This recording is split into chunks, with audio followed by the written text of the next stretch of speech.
In philosophy, as in so many other respects, it's now the United States rather than Britain that is the chief centre of activity in the English-speaking world. But there's been American philosophy of international importance for 100 years now.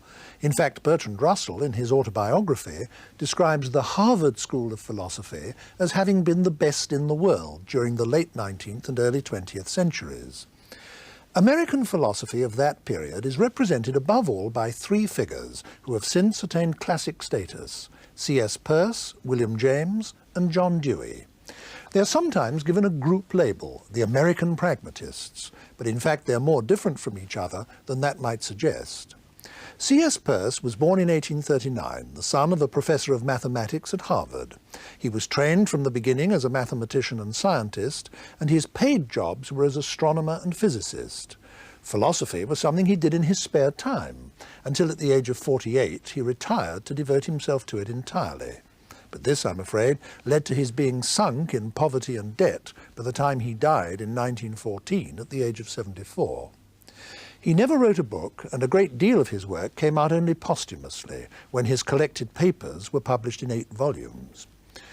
A near contemporary of Peirce was William James, born in 1842 and also educated at Harvard, from which he graduated in medicine. James became a Harvard lecturer in anatomy and physiology, then after that professor of philosophy, and then after that professor of psychology. Among his best-known books are The Principles of Psychology, published in 1890, The Varieties of Religious Experience, published in 1902, and Pragmatism, published in 1907. He died in 1910. Unlike Peirce, he received international recognition during his lifetime.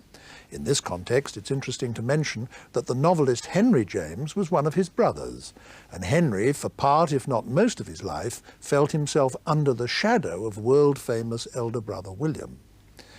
The third and most recent of our 3 classical American philosophers was John Dewey, who was born in 1859 and lived until 1952. He spent the whole of his career as a university teacher, first at the University of Michigan, then in Chicago, and finally at Columbia, New York. Few philosophers of any place or time have had such widespread influence on practical and public affairs. His philosophy of education alone can be said to have had worldwide impact, and he was influential in other fields as well. It's difficult to pick a few books from so copious an output, but perhaps I might mention Democracy and Education, published in 1916, Human Nature and Conduct, published in 1922, Experience and Nature, published in 1925, and The Quest for Certainty, published in 1929. To discuss the work of Dewey, James and Peirce, I've invited Sidney Morgenbesser, Professor of Philosophy at Columbia University in New York. Now let's start right at the beginning of the story. The first of these people in time was Peirce, and it was him who introduced the term pragmatism as a philosophical term. And he introduced it first of all as a maxim for meaning, didn't he? Can you explain exactly what that meant? Well, it was a maxim for clarification of certain kinds of terms, which are called intellectual terms. Yes. It was not necessarily a theory of meaning for all terms or how to analyze all terms. That he also dealt with in a later book, but in this essay, it was primarily a theory of how one analyzes specific terms, or specific ideas, or if you wish, sentences in which these terms are embedded. He was motivated to try to tell someone how he can be clear of his ideas, sort of an approach to give rules for clarification, so that if an agent acts, he at least knows the beliefs clearly upon which he acts. That's the motivation in the background. Now, what was the pragmatic criterion of meaning? What was that? Well, I can give it by illustration. You consider the practical effects of the concept, as it were. But let me sort of begin with an example and then see whether we can build up from examples. Right. Let's say if I asked you what you meant when you said something, sugar is soluble in water, I presume you would mean that if I or anyone put the sugar in water, it dissolved. Here, to get clearly in mind what you mean, you would specify, if you wish, some conditional as to what would happen, or what kind of consequences would happen, or what actions or habits the particular entity has that you could activate, as it were, by your action. It relates the meaning of the concept to an actual or possible action, or event, or occurrence. The meaning would be specified in this conditional. Right. So that Now, if you take a particular sentence in the indicative, like this particular hammer is hard, or whatever we will attribute the predicate hard, here's in the indicative, and the Peircean view is, well, you should be able to translate the indicative into these kinds of conditionals. If it were not possible for you, you really wouldn't have a clear concept of mind. Well, it's just hard, hard, hard. And you would then suggest, or he would suggest, to try to clarify the specific kinds of things that if the particular entity was acted upon, some particular observable consequence would happen in terms of scratching or what would... So to bring it down to ordinary speech, what Peirce is saying is that for certain kinds of concept to be meaningful, then their application in reality must make an observable difference to something. If they don't make an observable difference to anything, then they don't have real content. Yes, so these are conditionals. They would be. That's right. Now, yes. This would be is not necessarily a statement that it has carried out. No. It's about meaning. It's not about occurrence. If I placed it in water, it would This dissolve. is only for the clarification of certain terms. Right. I want to push the discussion a little further along, because although Peirce made this a very substantial contribution to theory of meaning, he wasn't concerned with theory of meaning in a sort of scholastic way, was he? He wasn't concerned with it in isolation. For him, it was all part of a much more general concern with science. I emphasized in my introduction to this discussion how Peirce the man was all his life a working scientist. That's what he was, and he was a logician, and he was concerned to clarify concepts, clarify statements, clarify beliefs as part of a much wider scientific enterprise whose aim was to understand the world and to acquire new knowledge, wasn't it? Yes. Can you put it in that context for us? Well, first I'll amplify some of the remarks about the meaning, as you suggested. He said he learned these habits in the laboratory. That's how a scientist gets clear about his terms. And yes. In the 20th century, some people thought that one clarifies terms in that way, which are called operational definitions. You know when to apply. If certain things are done by you, then these and these would be the observational consequences.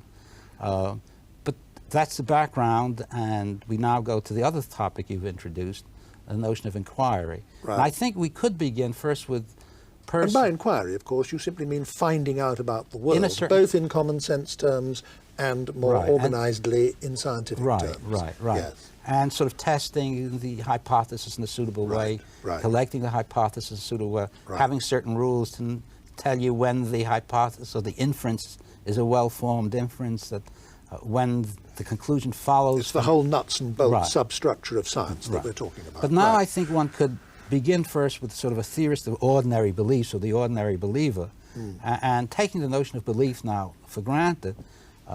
Peirce frequently gives the following picture. I say picture because this isn't quite a full presentation, and suggests this picture to a lot of people, that normally we can sort of go along and rely on our beliefs, and then when we run into a problematic situation, one has to have a strategy for how to revise one's beliefs. And there he begins with possible strategies that one could follow. The method of tenacity, you pick some beliefs and just stick to it.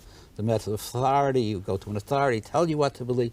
And he gives some reasons why one shouldn't rely on those methods. They're self-defeating. But now the better method is to engage in inquiry and to try to find out by inquiry which particular kind of belief, which is under test, is better than its competitors by actual testing in accord with certain principles. And now, when he does this particular view, he presents another theory, this of how one justifies the beliefs. Thus far, we've talked about the motivation. We engage in inquiry in order to fix our beliefs, and we have to come to a rational decision that we have a right to accept this belief rather than as competitor. In order to act on it and base further work on it, well, to have some particular rules in the background to form well-formulated beliefs about the nature of the world, and then given utilities you act. He's not telling you what you should act for. That's part of the ethics and the aesthetics. But now, if by hypothesis one goes a little further, the following picture, once again, is frequently presented as being relevant to Peirce. While we test some beliefs, we're holding some beliefs constant. And then while we're holding some belief constant in one context, we can subject them to check in another context, and the sort of the rationality behind it is this sort of self-correcting process. And we don't have to begin with premises which are certain and indubitable upon which we sort of build our knowledge. Like mathematics, in fact, you can always start an argument by assuming something, and then the conclusions follow by valid argument from the assumptions. We're talking about sort of inductive reasoning or empirical justification. Yes. Now, the point behind all of this is not to say that, I mean, part of the point is not merely to say this is the way one should view knowledge if one wants knowledge for a basis for action. Other philosophers might agree, but they would want more for knowledge. Knowledge would have to be a stronger view than that. And to counter that stronger view, he sometimes talks that we can't get certainty, and the Cartesian arguments for getting certainty don't actually support the conclusion that some philosophers thought it does. So it was a picture of how knowledge could and justification could go on. It was a claim that other pictures not merely are not needed, but they can't be, for a variety of reasons, maintained, and therefore it turned out that very people identify Peirce with some theory of fallibilism. Everything is revisable, there's nothing fixed, etc. Now this introduction of the term fallibilism is very important. And indeed, Peirce was a pioneer of the whole idea, and it was a revolutionary idea in its day. Until and including, I think, virtually the whole of the 19th century, Western man regarded science as a secure and copper-bottomed and safe and sure and unchanging body of knowledge. The scientific knowledge was certain knowledge, and it was, for that reason, incorrigible, unchanging. Peirce introduced, and was one of the very first people, if not the first person, to introduce the notion that this is not so, that all science is corrigible, all science is fallible, that we use scientific theories for as long as they work, but we must be prepared to replace them if we come up against difficulties with them. Now that's an orthodoxy in the 20th century. All scientists take that view in our time, but they certainly didn't in Peirce's. Currently, lots of people take this view of fallibilism sort of as an aim of science, that science shouldn't aim as a complete theory, that one should never say, I've got it now, I've just got it, that science, by definition, is open to perpetual revolution. Now, that is a thesis which sometimes is associated with fallibilism, which I'm not sure quite what to say about, but it's a different... Well, let's not go into that now. But when it comes to science, one gets a different picture from Peirce. The picture is a scientist entering into a community. He's part of a community of investigators. Truth, if you wish, is a sort of a property of the community in a sense which I'll try to specify. The actual scientist is not there as an individual. He's sort of understood primarily as a member of the group, and then we can talk about inquiry in general. And there, as a group activity and as an institutionalized right, you enter activity. into an institution which is rational and reasonable, yes. And then one engages in inquiry. And Peirce has lots of things to say about the stages of inquiry, as for example, the inductive phase, when hypotheses are put up to test, and the reasons for accepting them as testable, deductive phase, when they're the consequences are noted, and the inductive phase, when the actual results are assessed. And he has a great deal to say about all of these things, for which he may be credited as a forerunner of diverse kinds of people like Nagel or Popper, who have differences among them, but would all claim that this is along the lines that he has suggested. So we have this picture of science, and part of Peirce's later motivation is to try to see what justification he can give for someone entering into this kind of a community. But now, given this view of science, and also the view that if one wants to say that science captures the real, or what's out there, one has to sort of take it this way, because whatever the real is, whatever we think is out there independently of us, one can't actually think that it's only accessible to an individual person. The real should be accessible to the community. It's independent of any particular agent. And now the agent and the inquiry, well, what's its goal? And here one has two aspects of Peirce. One aspect is, well, what sense could we give for truth in this particular context? After all, we very frequently think of each individual belief may be wrong, even though I think it's true, it may be wrong, and this way, what sort of guarantee, if you like the word, of truth is there? What concept can we give to truth?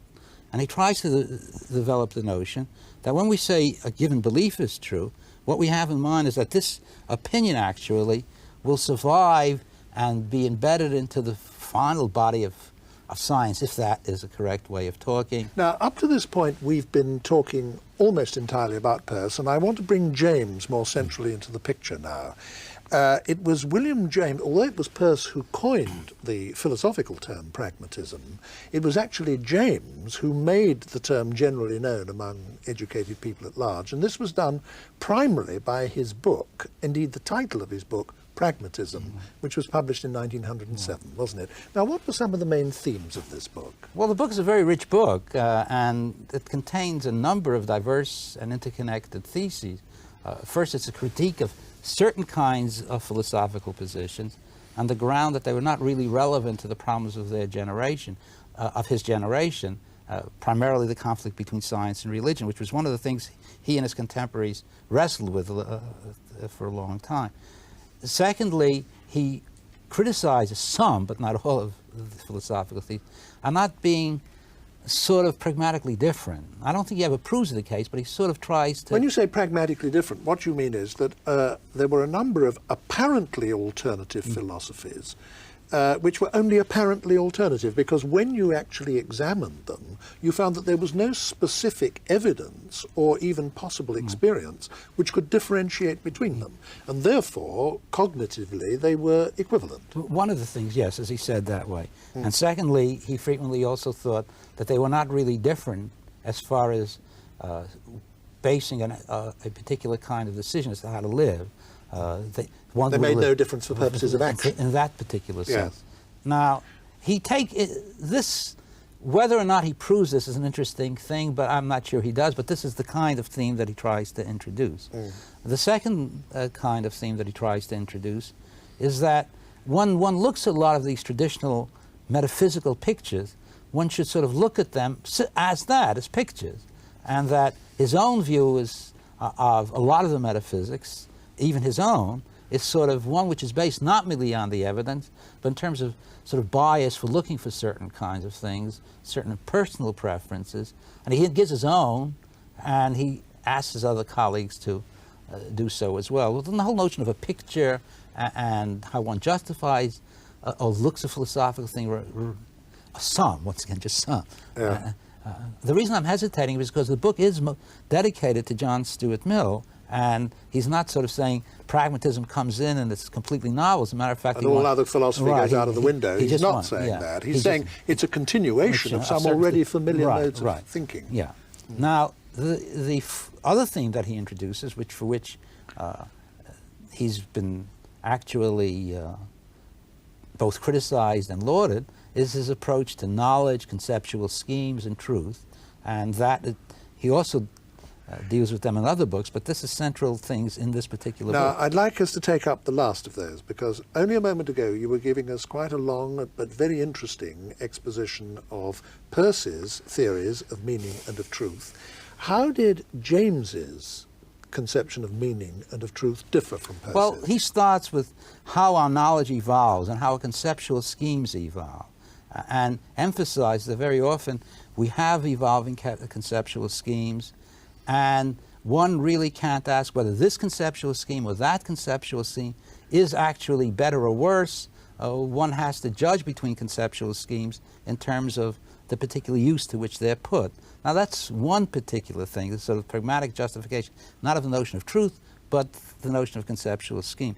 There's also a deeper thing as to whether or not he actually wants to say, and he does want to say, that we can't give an account of our conceptual schemes as sort of merely statements about how the world is independent of us. The way we classify the world is actually constitutive of what we think the world is. We're sort of always thinking from within with our conceptual scheme.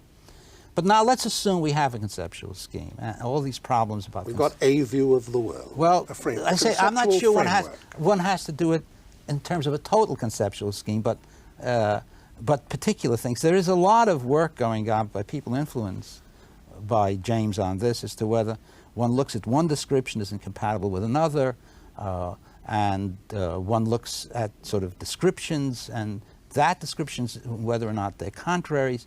All of these things are being worked on. But now let's assume that we have some notion of a local conceptual scheme rather than a whole total scheme, because it may be pointless. You don't necessarily have to be talking about Well, a view of the world in general, it's very but some particular area of inquiry. Yeah, it's or very discussion difficult to know whether or a clear knowledge. notion can be Yes, given right. to a total... Yes, yes. Yes. All right, now, then let's say we fix our language, and we want, then the question of truth can arise after, then partly he seems to be asking himself the following question: what actually is the difference between saying that a particular sentence like this table is brown and adding this table is brown is true? And often maybe he can be interpreted as saying, well, prima facie it's puzzling, nothing seems to be added. And to say that a sentence is true is to do no more than a certain sentence. Yeah, well, in a way, I mean, this may be a misleading way of putting it, but it's sort of like you can take a theory that way and then ask, well, what is added? And James seems to be suggesting that what is added is some sort of commendatory use or evaluative use, that to talk about its truth is to sort of say about the sentence that actually it's worthy of belief or it's good to believe, and these kind of evaluative predicates. And then he tries to work it out, and he tries to work it out either in terms of verification or in terms of satisfaction. So sometimes he gives some view that the truth can be identified with the verifiable, or the exhaustively verified and verified by an action. One has a belief, one acts on it, and then it leads to satisfactory results. So this actual criticism of James on this point is his use of satisfaction is misleading. It has really nothing to do with truth. It may have something to do with the rationality of action. A person may be rational in believing something, even if it isn't true, but that's a different, maybe agreed to talk about the rationality of action, and for that one doesn't need certainty. But the particular issue under consideration, whether this is an illuminating notion of truth, and to many people, James is misleading how he works it out, but this general approach could be, at least in part, suggested for truth. The picture very often James once again gives is that or should give, is that in certain contexts, on certain kind of canonical condition, if a sentence is verified, then the question of truth may actually disappear. The gap between truth and verification might disappear or be identified. Now, Sorry, I wanted to interrupt you there because I want to move our discussion on to Dewey. We spent a period on Peirce, a period on James, and we must leave some time for Dewey. Before we leave James, what I wanted to do was to put in a word of commendation for his writing, his prose style. I think that James is, and it needs to be said in this program about him and others, that he is one of the great writers of philosophy in the history of philosophy. Some wag once said that when you read William James's books and you read Henry James's books, you realize that Brother William was the natural novelist and Brother Henry was the natural philosopher. And the point of that joke is that William James's writing actually contains all the qualities of great creative writing. It's imaginative, it's full of surprise, it's ingenious, it's full of striking metaphor, simile, imagery, and so on. And I do want to say before we leave him that anyone who is stimulated by our discussion to go away and read James is in for a serious pleasure. Well, may I add to your remarks? Yes, do. I mean, all these three men seem to me, but in some sense remarkable, in some sense worthy of respect. But I'd like to fill out some of the things about Peirce. He's sort of an awesome figure. The tremendous issues and the variety of issues that he dealt with, logic, inquiry, a certain kind of metaphysics, He's been called by some people the Leibniz of America. Well, when I looked him up in the current issue of the Encyclopedia Britannica for this program to check a date, I saw that it says about him that he's the greatest intellect yet produced by the Americas. Now that's an astounding claim to make for an individual. Well, I merely also... I'm not asking you to underwrite it, but it is an extraordinary claim. He seems to me an awesome figure. Yes. James is one of the great, lovely, admirable figures in the history of philosophy. He's a person, he's warm, outgoing. His writings range over so many topics. The Principles of Psychology itself is a classic. It's still being read and reread by a great number of people, even when they disagree with James on his specific views about psychological matters. They find him very interesting and very insightful. The other thing is also his approach to mind. He started sort of giving sort of a biological, particular approach to the life of the mind, as to how one understands mental action. And Dewey, of course, was a man who was a man true to his word. He didn't merely preach that philosophers should be engaged in public life. He did, and also he didn't merely say they should be naturalists. He tried to work out the details. And his attack on all sorts of dualisms, which presumably I suppose is partly to be understood in terms of his Hegelian background, he also applied this to a variety of issues, the analysis of social issues and political issues. He has this great range. He was a liberal and a kind man. It's interesting, when Russell wrote The History of Philosophy, he sort of said he has so much admiration for Dewey, he's just sorry he has to disagree with him. Another point worth making about Bertrand Russell's History of Western Philosophy is that the only philosopher living at the time when that book was written and published who had a chapter devoted to him in it was John Dewey. Well, let's now move to Dewey. We've talked about Peirce and James and their attempts to improve the methods by which human beings can acquire new knowledge and increase their understanding of their environment, both in an ordinary life context and in an organized way through science. And we've talked about how this involved them in, among many other things, clarifying exactly what it is we mean by the concept of meaning, clarifying exactly what we mean by the concept of truth, and finding what the proper functioning of these concepts is within an overall conception of inquiry, whether in ordinary life or scientific inquiry. Now, that's the position up to which we've taken the discussion now. Now, Dewey, the real starting point for Dewey was enormous impressedness with the success of science. He saw that this science that we've been talking about over the last 300 or 400 years has supplied mankind with far and away its most reliable knowledge, far and away its quantitatively biggest amount of reliable knowledge. It's a huge success story, almost unprecedented in the cognitive history of mankind. Well, in fact, unprecedented.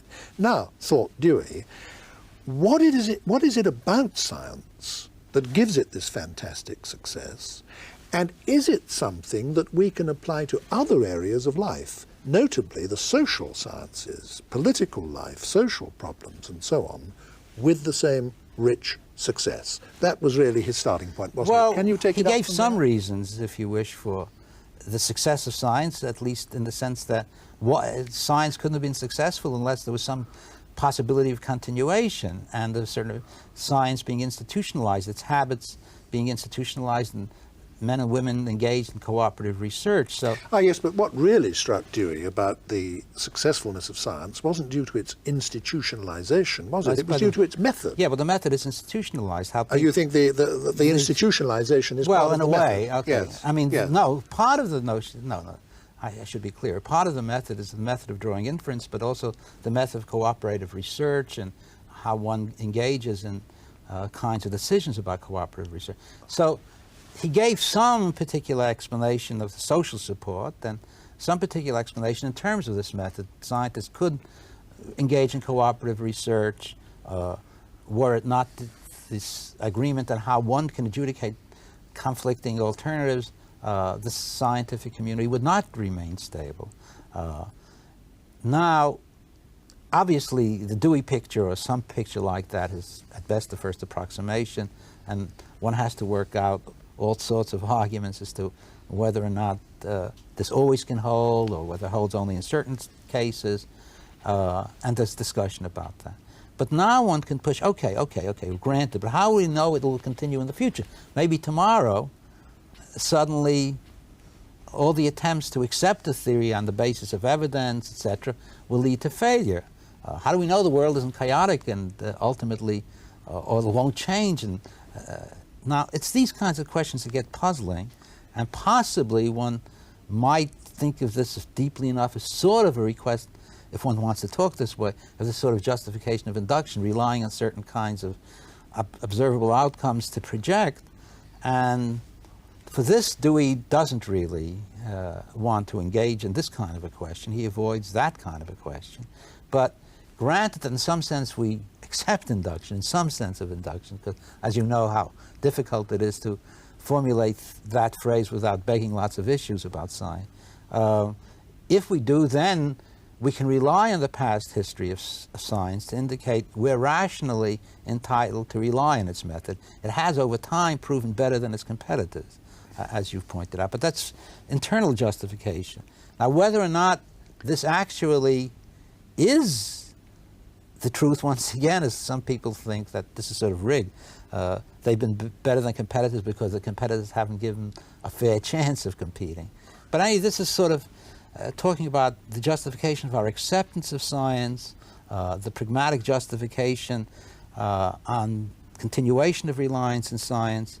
But now, as you point out, this is one question about the justification of science. The other issue is justification from within. What kind of procedures one could use to come to some particular desirable or reasonable, or what he would say warranted outcome of inquiry.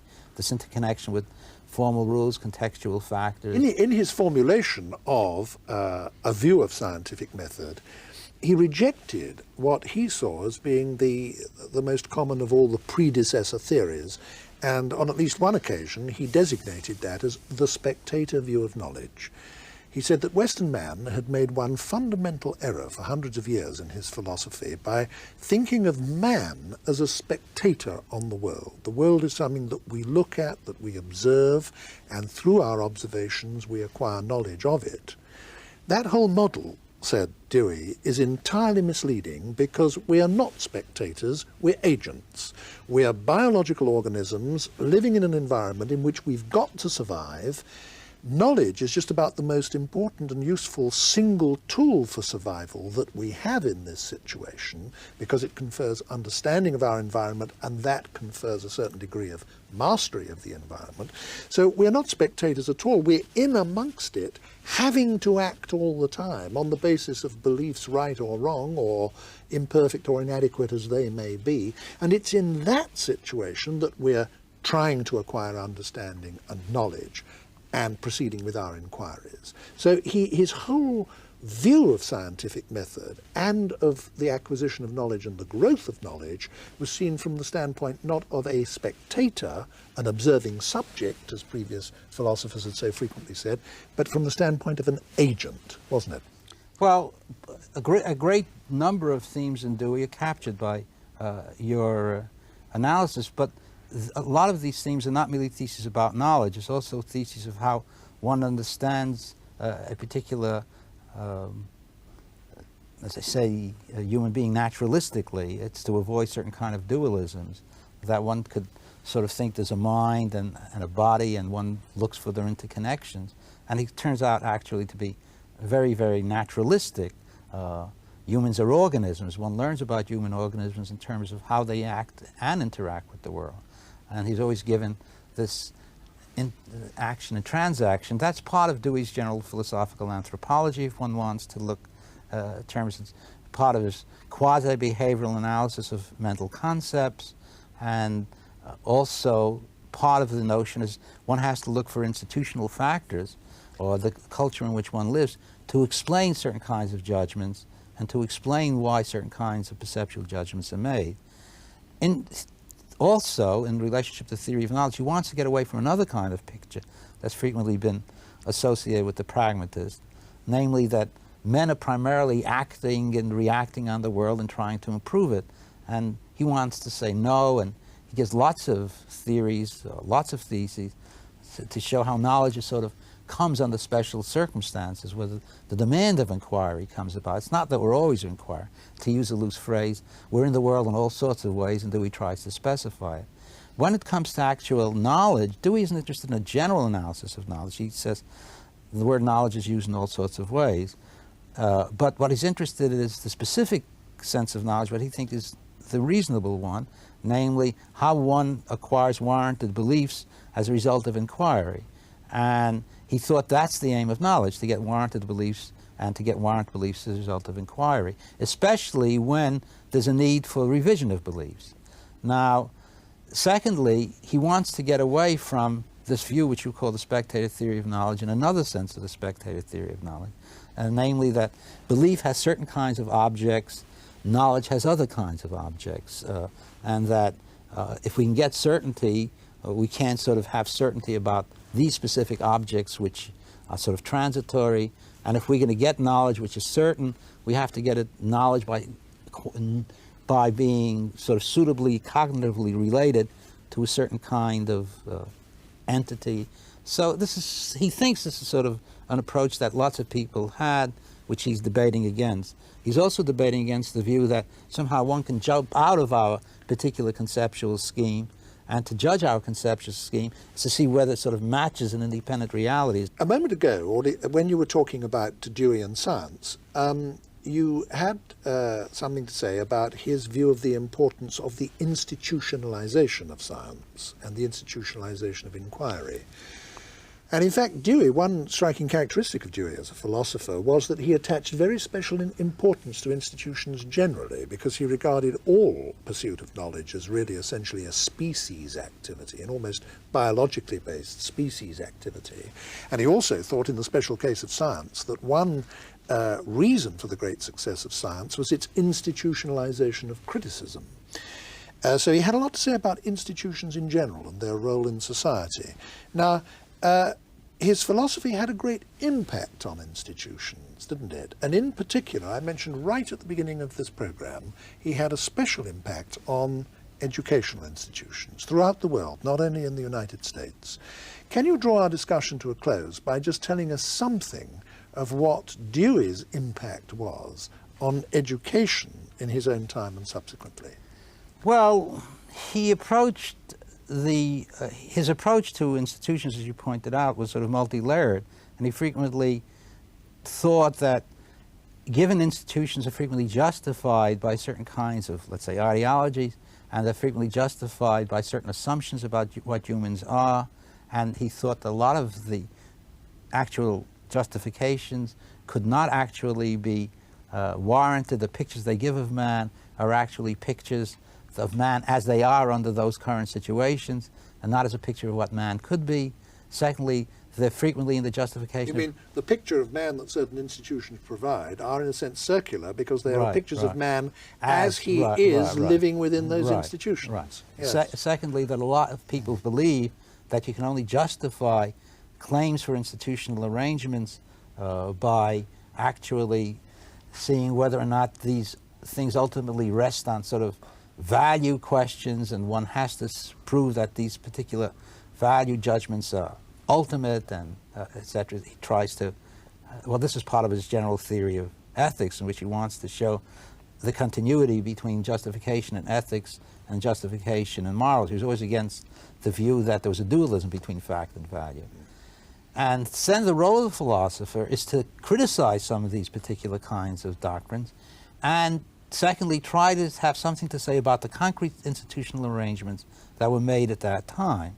And so what he does in this book, a number of his books, is take for granted... Which book? You haven't named Democracy the book. and Education. Yep. And previous writings, that's the classic. Yes. Is to take for granted that a theory of education should be contextually relevant, that though there are invariant features of human life, there's no unique best way of organizing them.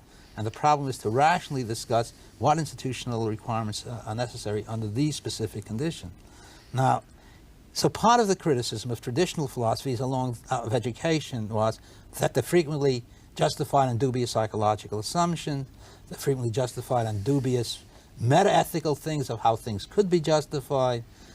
And he then shows, at least to his particular kind of satisfaction, that those are previously used to justify certain claims about education. Also, they're based on dubious psychological theories about effort, about emotion, about discipline, and doing those, he introduces his own positive theories as to how discipline comes from being involved in the activity rather than necessarily the reverse. He was a pioneer opponent, wasn't he, of the old-fashioned idea of education that saw it as something imposed on the child by discipline, by almost force majeure from without, and saw the essence of education as being something that had to go along with the growth and development of the child, had to be from within, had to have the child's interests and energies, so to speak, flowing with it and working for it. Right. Thank you very much, Professor Morgenbesser. Thank you.